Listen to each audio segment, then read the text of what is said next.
Amazon's official interviewing advice is for you to answer questions in the STAR format.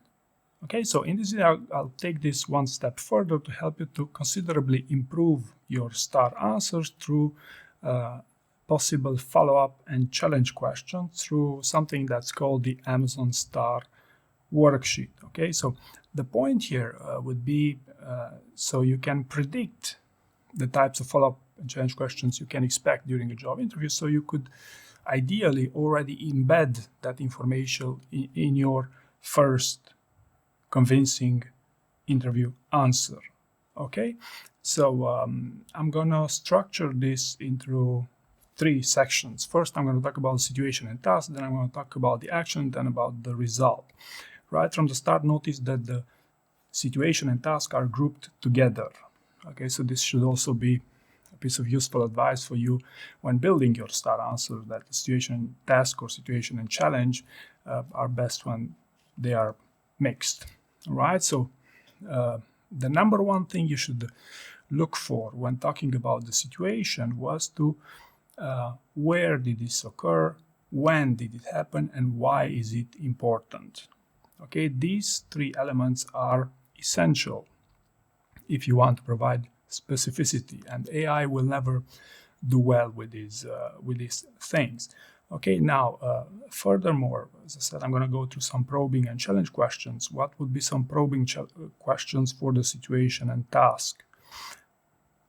What was the goal? What was the initial scope of the project? What were the challenges involved? Okay, what were the risks and potential consequences if nothing happened? Okay, so this would be the probing questions.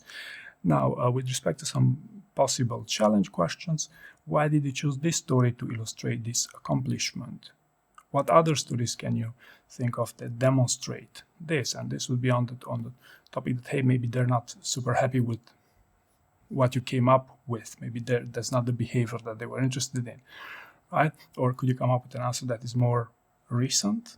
Okay, because in a behavioral interview, they screen you on your past experiences so they can predict your future performance on the job, right? Whereas if something happened 20 years ago, it's less likely that's so relevant, right?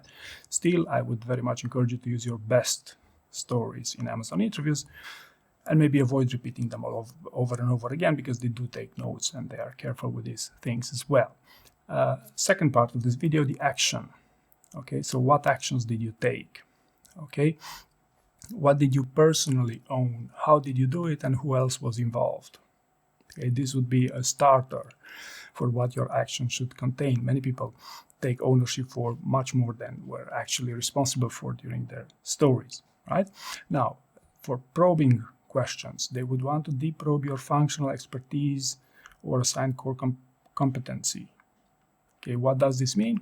Well, it simply means that if you're a software engineer, they could ask you whatever behavioral question, but they would want to probe your functional expertise. If you're good as a software engineer, okay, that's as simple as that. So if a behavioral interview is also testing you for your core competencies, your functional expertise, okay?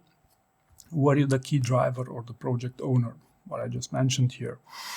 What was your biggest contribution? What unique value did you bring to this project initiative, whatever it was?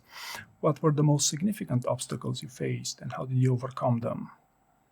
Okay, this would be on the probing questions. And some challenge questions. What did you do specifically versus the team? Again, did you own the project or not?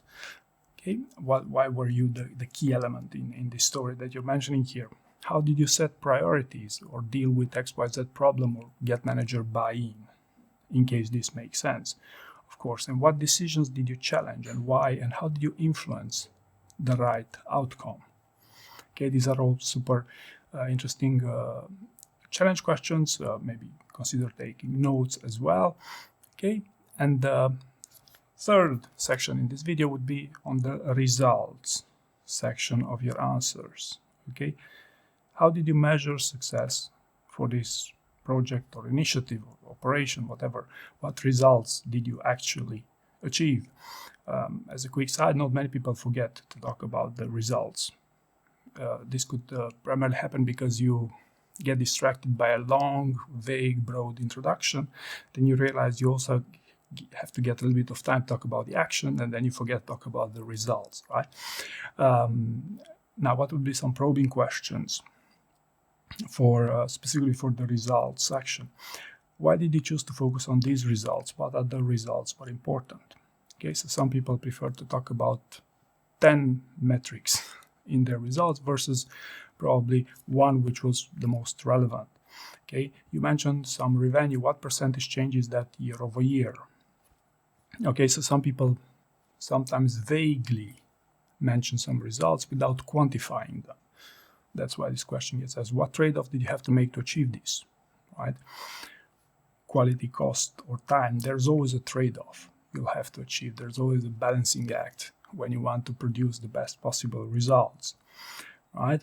Also on the challenge questions here, what were some lessons that you learned? What would you have done differently? Okay, and notice here, if you prepare in your original stories the lessons learned, if that makes sense, of course, for your story, you would be able to give this in advance and basically make a significantly better impression for a job interview, right? How would you implement this at Amazon? If this makes sense, of course.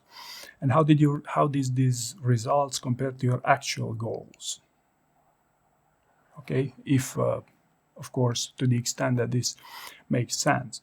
Okay, so there you go. This would be the examples of probing and challenge questions with respect to the STAR answers. I hope you found this useful, and thank you very much for watching.